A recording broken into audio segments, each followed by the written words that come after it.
Welcome back to another episode of The Learning Curve. This is a podcast where we highlight the educators, innovators, and ideas that are reshaping medical training. I am your host, Dr. Irtaza Asar. For today's episode, I want to start with a little segue. Emergency medicine pulls you in with its intensity. The lights, the pace, the constant sense that every decision matters. But somewhere between the night shifts, the missed holidays, and the emotional toll, a quiet question begins to creep in. How long can I really do this? This episode is about trying to answer that question and what it takes to build a career that's not just long, but deeply fulfilling. Today, I'm joined by an expert, and he is one of my mentors, Dr. Forehand. And he is a seasoned emergency medicine physician, and he is an educator that's helped raise the next generation of emergency medicine clinicians. He's spent the majority of his career helping others find sustainability and balance in this demanding field. Today, he's going to share his insights on how we can sustain our energy, protect our purpose, and build a long-lasting career in emergency medicine. Brett, thank you so much for joining me, man. How are you doing today? I'm doing great. I'm very happy to be here. This is awesome. So I was actually really excited to have you on. This is going to be an awesome topic that I think is going to interest a lot of individuals out there that are on a lot of different spectrums of emergency medicine, whether they're just starting out their career or they're near the tail end or they're even their mid-career. But I felt like you were one of the most perfect guests for this episode just because of all the incredible experience that you have, all the different roles that you've been involved with. So I'm really happy to pick your brain, get your insight on this. So I think it's going to be really, really fun. That's great. That's a very nice way of saying I'm an old physician. Thank you. Wise is the word we're going to use today. So it's going to work out really well. So to set the stage for this conversation, Brett, let me start off with a question. Emergency medicine is fulfilling, but why do so many physicians end up leaving it so early? We all know of our colleagues that start off really strong, but then after a few years, there's burnout and they're leaving the emergency medicine field. You look at all these Medscape surveys that come out, and emergency medicine frequently has the highest rates of burnout across specialties. So the question that I want to pose to you, and this is a pretty complicated question, what's driving that attrition and what can we learn from it? Yeah, that's great. It is a very multifaceted answer to that question. I think probably the thing that you can start off right at the beginning is this is a grind. It is a specialty that requires you to put a lot of effort and a lot of high stakes thinking into each shift. There are not a lot of easy shifts that you can look back on and say, oh man, that was a break. That was a nice day. You really have to work hard at it. And we all have limits to how long we can do that. It's great when you're young, you're healthy, you're excited, you're motivated right out of residency, and you can dig into it pretty hard. Unfortunately, that passion can wane after a while, and you start having other things in your life that start requiring prioritization. So I think that's a big part of it. I think one of the other things is as you go along, that science doesn't sit still. I look at it from my perspective. After 25 years, my basic foundational medical knowledge is now 25 years plus old. So emergency medicine moves pretty quickly. You have to keep up, and you have to keep up at the same time you're still practicing at a certain level. So that can get difficult to do, to figure out how to do that. In certain situations, it's easy. In academic centers where we're exposed to things continuously, that works. If you're out in a community center, you may not have that exposure all the time. You may not have the frequency of things that you see on a routine basis. So those kind of things happen. And then finally, probably one of the bigger issues at the end is you just start to wear down. Yeah. It's a long, grueling pace to do this, and you start to have to realize that pace requires modifications in how you practice medicine, and just keep taking care of yourself. So a lot of people, it's understandable. You can do it for a little while, and then you say, there's better things I can do.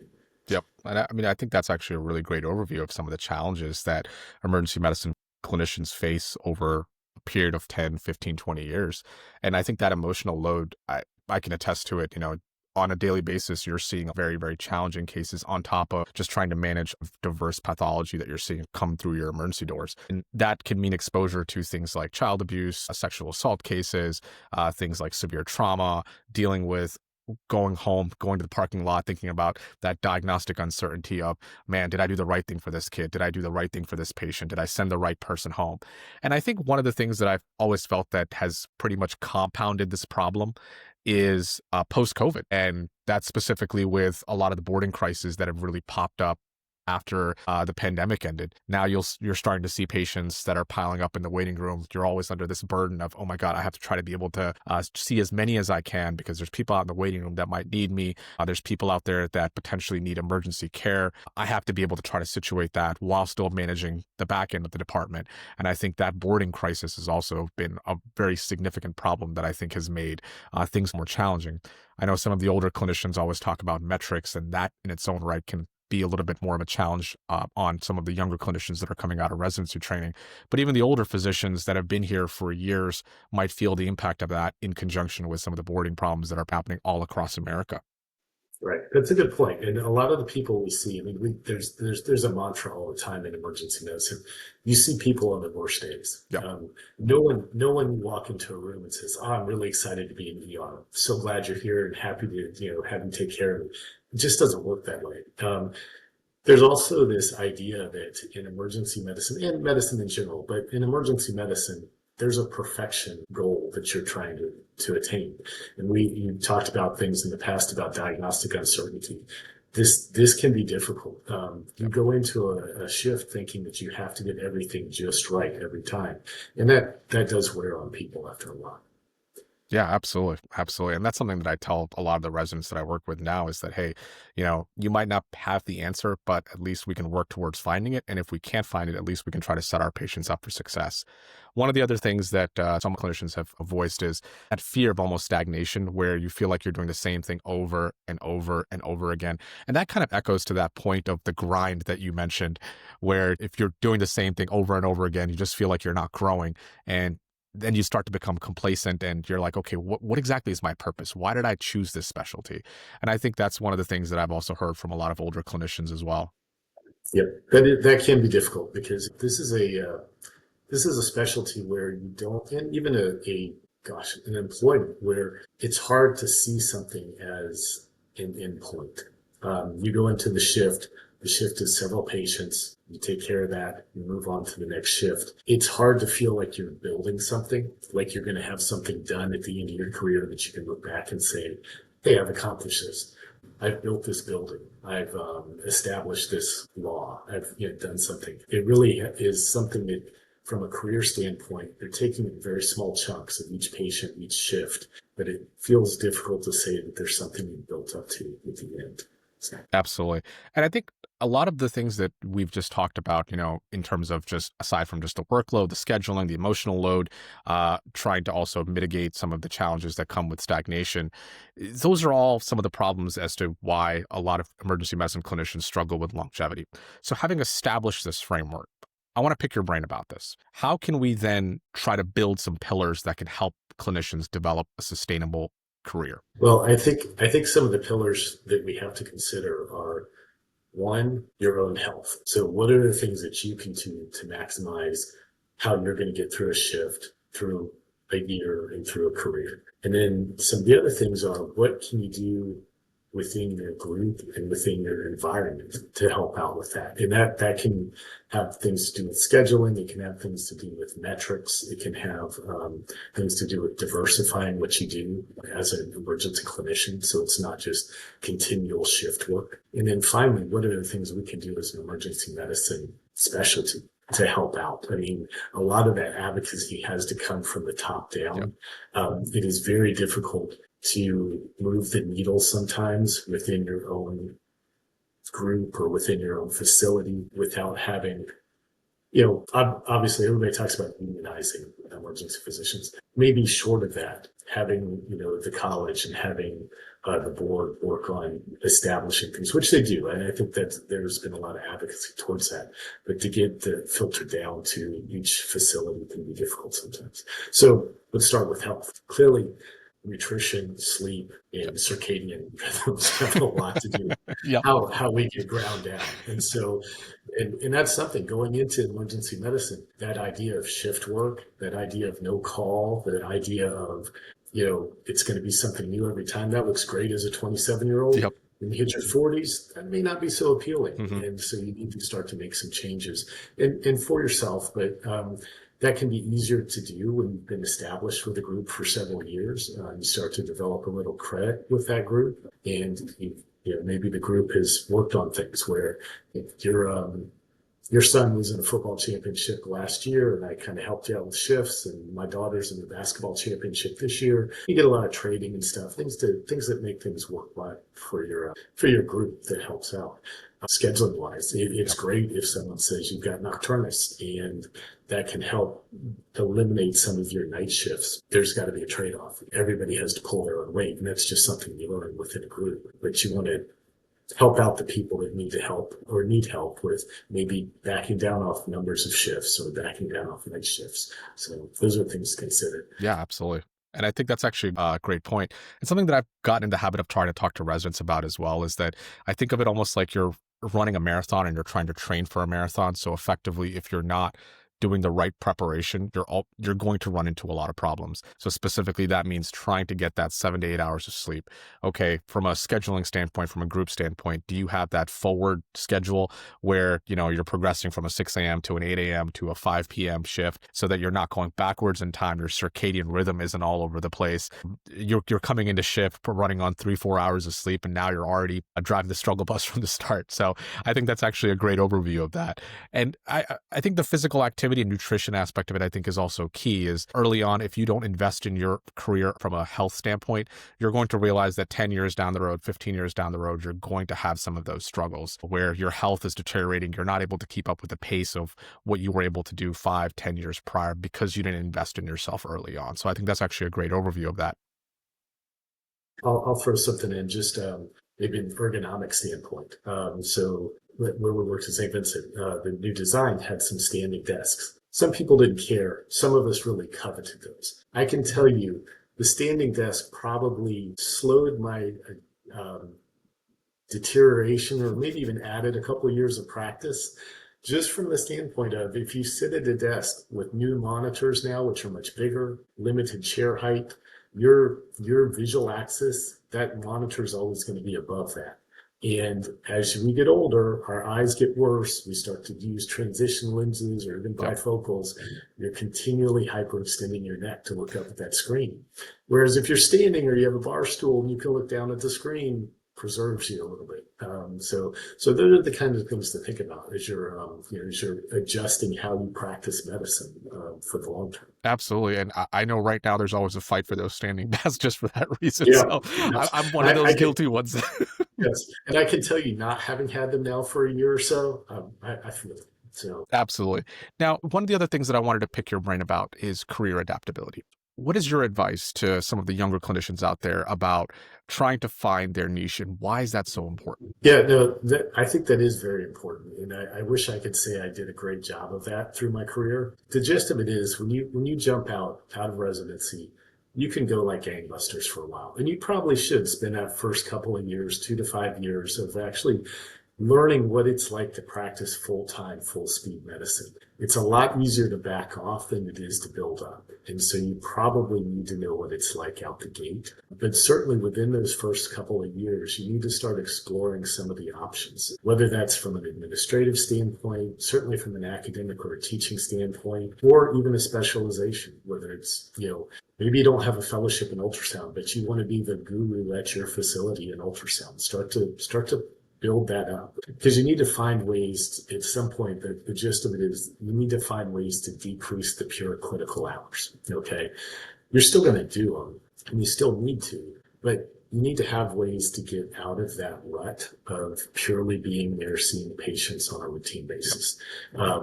And I think that's the way to help career longevity. And if it's within medicine, that's great. Obviously, we can talk about things outside of medicine too to help with career longevity. But within your facility, coming up with plans. I mean, I did obviously I taught, and so that was a big part of it. But getting involved in IRB, getting involved in governance board of the hospital, things like that, and obviously what you need is to have that evolve into shift credits so that you're not doing all that plus Yep. your 15 shifts a month. But Absolutely. but the idea being that you have other ways to spend time at the hospital interacting with people, but not in the grind of the medicine. Yeah, this is something that I've gotten in the habit of having a conversation with some of my senior residents about before they're about to graduate. This idea of trying to find that niche and how important that is. And the way I have this conversation is I try to use my site as a model, and I look at the emergency medicine clinicians that are working and I point to them and I say to the residents that, hey, listen, when you look at this ER physician, they're not just an ER physician. They're doing more than just patient care. They're involved with administration, they're involved with research, they're involved with ultrasound education. They did a fellowship there.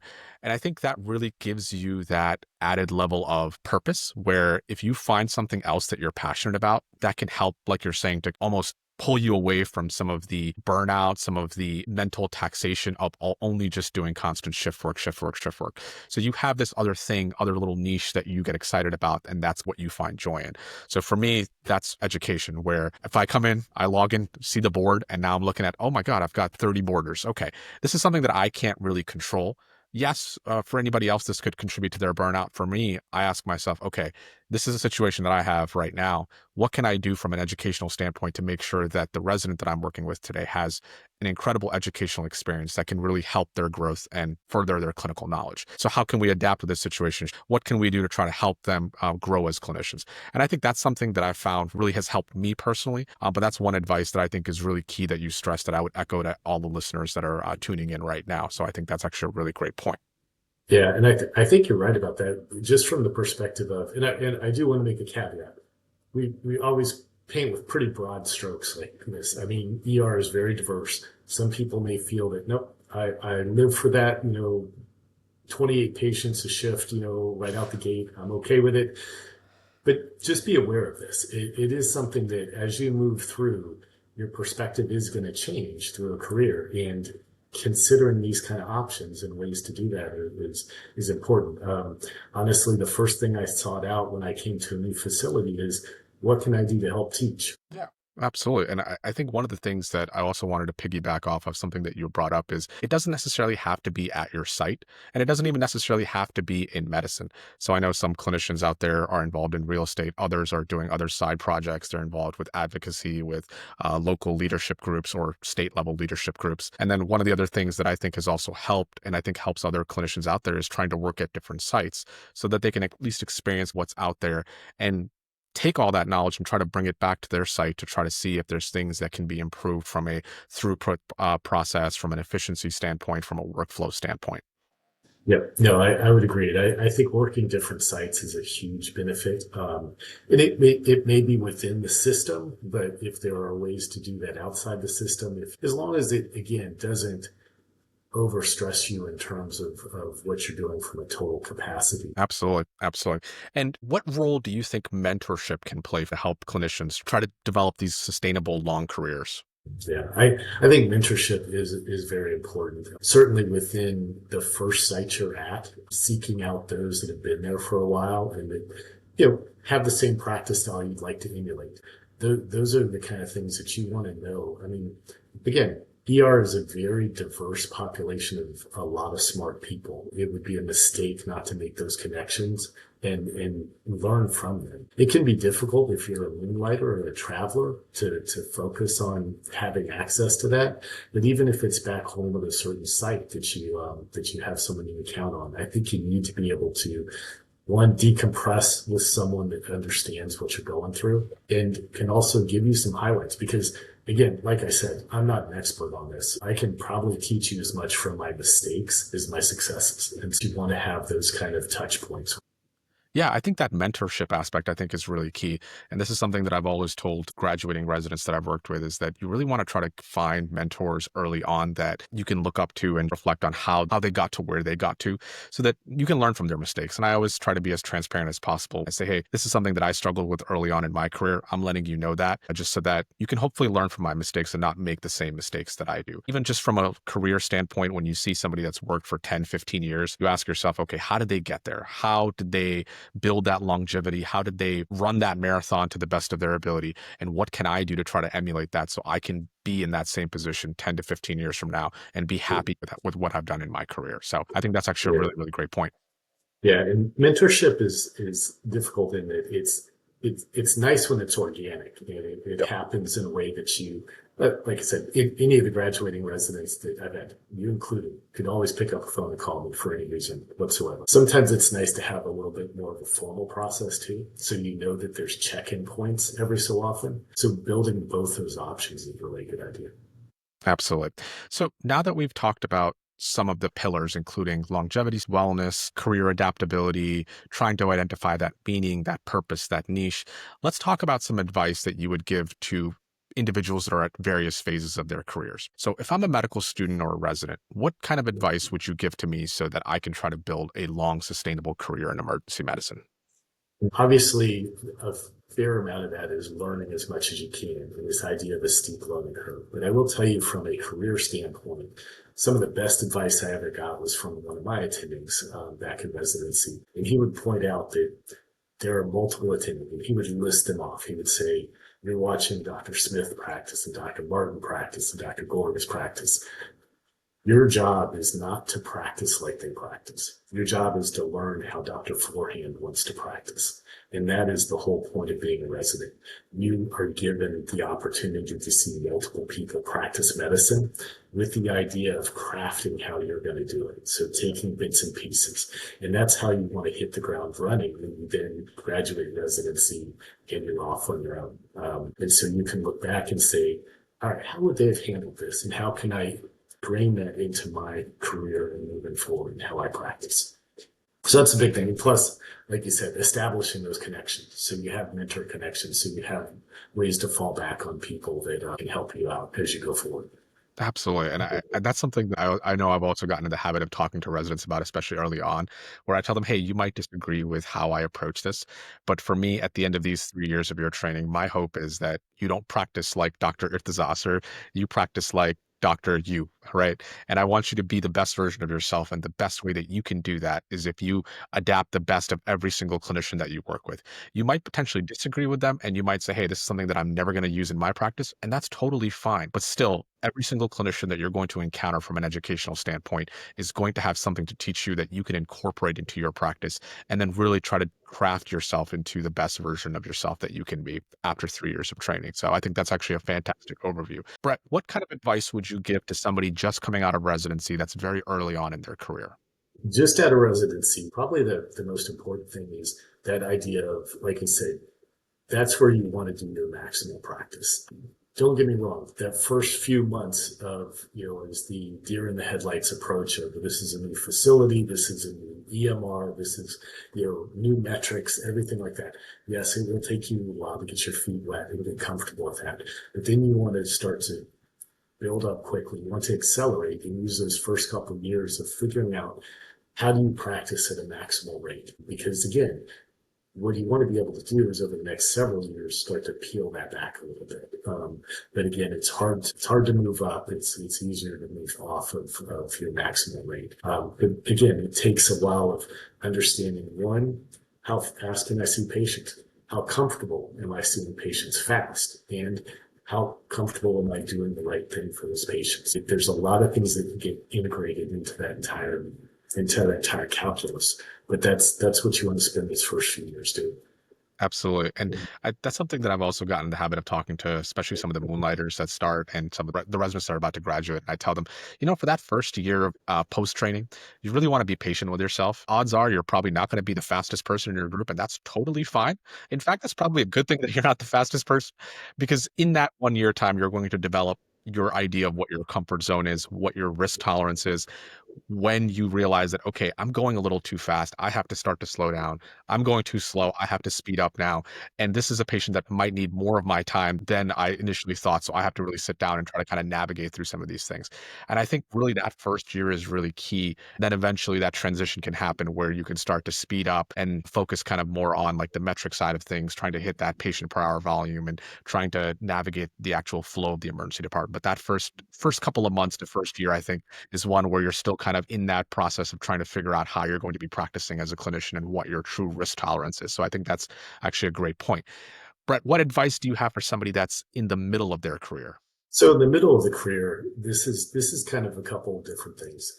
One, you want to have hopefully already sort of dipped your foot into the idea of how am I going to diversify what I'm doing? So it's not all just strict clinical practice. What other niches and specialties am I going to start to explore or start to get involved in? And how am I going to integrate those into my clinical practice so I know what my time expenditure is going to be? At the same time, you really need to focus on some of these things that ideally you had started to practice before with nutrition and sleep and, in the middle of your career, which is your wheelhouse where you're going to have a lot of other things going on, whether it's family or other outside interests. You need to realize that you have to start to protect your time a little bit. And you have to start to protect yourself. So how can you integrate that into what you're doing? Are you going to be able to start to reduce some of your shifts? You're going to be able to maybe craft a little bit of how you're doing your shifts, whether it's the cadence or whether it's the overnights. Have you been at a place long enough to start to say, all right, look, we need to start adjusting this for everybody. It's got to be fair for everybody. But again, you mentioned risk aversion.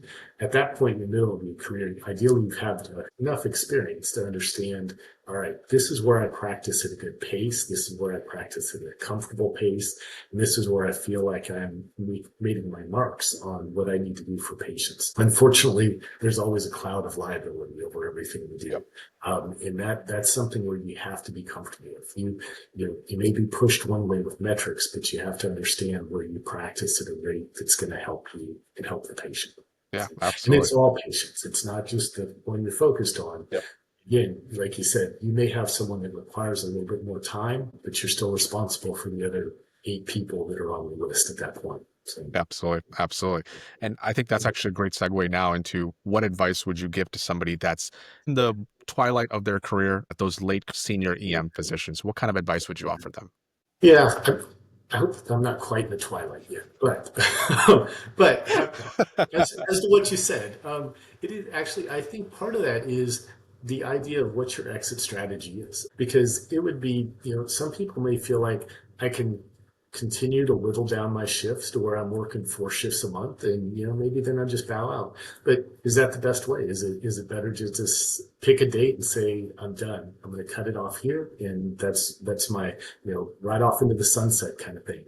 But you want to kind of have a plan for what you're going to do with that. It may not be possible to do that at your site where you can whittle down so many shifts, because if you're not pulling your weight, that may not work for the rest of the group. So those are the kind of things you need to think about. Part of the other problem, and this is some of the best advice I got as I was leaving your site, is you have to address what your identity is going to be.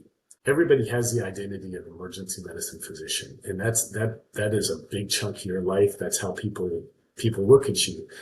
Eventually you're going to be a retired emergency medicine physician. May not have the same cachet as retired fighter pilot or retired NFL quarterback or something like that, or even middle school teacher.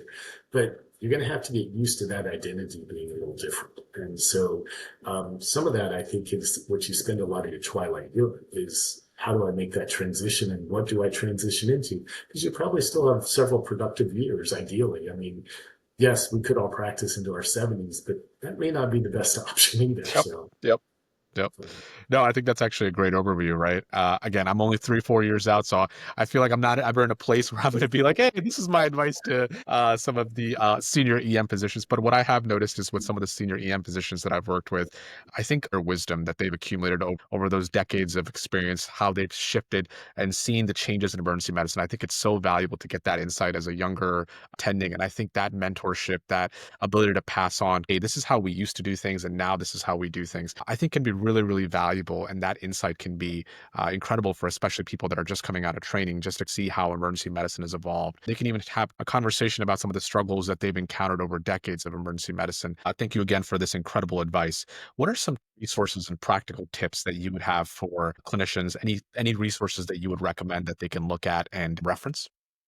yeah, so just in terms of formal stuff, I mean, obviously ASAP has a lot of career stuff on their site and a lot of options there to get into. And I think that's a good thing to use. I mean, certainly from an advice standpoint, just connecting with those mentors, and whether even if it's mentors that are your same peer group. I mean, we always think of mentors as someone that's practiced longer than you, has a lot more experience. But as you get older, there's not that many older mentors. And so certainly connecting with people, connecting with different options, like we said, as you want to tailor your career near the end in terms of how much you're doing, You may need to look at other sites. You may need to have those connections to say, okay, maybe I can move towards this direction for a little bit. So I think those things are certainly important. In terms of your career longevity, using those resources outside of medicine, whether it's a financial planner, whether it's honestly mental health, a counselor that can help kind of navigate some of these issues, burnout issues, stress issues that we deal with all the time. Dietitians, trainers, all these kind of things that can help you maximize what you're doing so you're in the best shape to do well on your shift. That's actually a fantastic overview. One of the things that I've gotten in the habit of doing, and a great advice that I got from one of my mentors was the 5 year rule, which is basically every 5 years, ask yourself, how did I get here? What am I doing for my next chapter? And am I happy with where I'm at right now? If you think about it too, the average lifespan of an emergency medicine clinician is around 20 to 30 years. So you really only have about 4 to 6 chunks of those 5 years where you can really maximize your career. So I think that's actually been really, really helpful for me. And my goals within the first 5 years of coming out of residency training were, hey, I want to be involved with education. This is something that I'm passionate about. And now that I'm getting to that first 5 year stretch, now I'm going to be reevaluating those goals and asking myself, okay, what's the next thing for me? Am I happy with what I'm doing? What can I do to get better? And what can I do to help achieve the next goals that I'm going to set for the next 5 years of my career? So I think that's actually been something that's really been helpful to me. Yep, and I'll add on. I absolutely strong advocate of the 5 year rule. Very much have been using 5 year plans as I've looked at things, and they don't have to be elaborate, but Yep. just some basic points of saying, here's my plan. And honestly, my 5 year plan 2 years ago was to move to a different place, and so that was one of those things that was on the list. I will throw one other thing out there, just in terms of later career, and honestly, this should be done all through the career. We don't do a very good job of this as ER physicians. Most of our postmortems and M&Ms are all based off of bad things. It's reviewing things that didn't go right. Every once in a while, take some time to reflect back on a few shifts and pick out some things that went well. And I think, honestly, even from an education standpoint, I wish I had done this more with residents, is to say, hey, give me something that you did over the last month that we can talk about that worked well. Because I want you to remember those things when you're trying to keep your perspective on why you're doing what you're doing. Absolutely. And I think that validation is so key because I think sometimes we get tied up with, okay, this is what went wrong. This is a process issue. This is something we have to fix. But then sometimes the things that we do really well that we want to try to reinforce kind of get lost by the wayside because it almost becomes an expectation of, hey, this is something that should always happen this way. But I think that's actually a really great tip. And that's something that I'm probably going to end up incorporating into my own teaching practice. So thank you for that. I appreciate that. Yeah, So I could still have come up with something there. no, it's awesome. So, Brett, as we're getting ready to close out, and as time is getting short, one of the questions that I ask every single educator that I have on is, if I'm a first-time listener, what are the 3 key big takeaways that I can take away? Well, so I think the three big things I would say is, I'll start with the one we just recently hit, was that idea of a plan. And it doesn't have to be a 5 year plan; it can be a 3 year plan, however you want to do it. But have a strategy in what you're doing, and in understanding that will change routinely as you reassess it. But I think that's a big thing. The second thing I would point out is that you should be diversified within medicine. So emergency medicine has a lot of issues. Come up with a way to actually do something outside of the pure clinical medicine, whether it's ultrasound, whether it's administration, whether it's teaching. Stay diversified. That's going to be your key to avoiding burnout and having a shorter career. And then lastly, the most important thing, I think, is being grounded outside of medicine. You have to have an identity that is outside the emergency medicine physician identity, because once you're done being an ER physician, you're still going to need that. And so that's one thing you want to keep with you. And that's the other thing that helps make practicing medicine make more sense to you. Perfect. No, I think that's actually a fantastic overview, man. And I'll be honest, I think this entire podcast episode, I think is going to help a lot of clinicians out there, whether you're just starting your emergency medicine career as a medical student or a resident, or if you're an attending that's just come out of residency, or even if you're somebody that's been working for years and has been trying to figure out, okay, how can I go on for another 5, 10 years? I think there's been a lot of great points that you've made and fantastic advice that I think is going to help out. And really glad that I had the honor of having you on. And thank you for your time, man. I really, really appreciate it. Oh, you're welcome. I was honored to be asked. It was very, very, very, very much appreciative and very impressed. Perfect. with what you do. And oh, thank you, man. I appreciate that. And from your standpoint, I always ask all the guests: is there any social media platform that folks can follow you on, or anything where they can connect with you if they had any questions? Yeah, yeah. I'm an Instagram newbie at my age, so I don't really do a lot of that. If anybody has a question, they can certainly my email is fine. It's brett.forehand@gmail.com. If you want to post that, I don't have a problem with that at all. Happy to answer any questions anybody has. Perfect. Awesome. Thank you, man. I really appreciate it. And so, for the folks out there, the last statement that I would leave you guys with is that emergency medicine is always going to be intense, but with purpose, adaptability, and community, it doesn't have to be short lived. The specialty gives us front row seats to the human experience. And if we care for ourselves as intentionally as we care for our patients, we can make it a lifelong calling. That's it for today's episode of The Learning Curve, and I hope this conversation sparks reflection on how you're building your own sustainable path in emergency medicine. As always, thank you so much for listening. If you enjoyed this episode, please follow us on YouTube. Please like us and follow us on Apple, Spotify, and Instagram. Thank you guys so much for your time and for tuning in. See you guys soon for the next episode.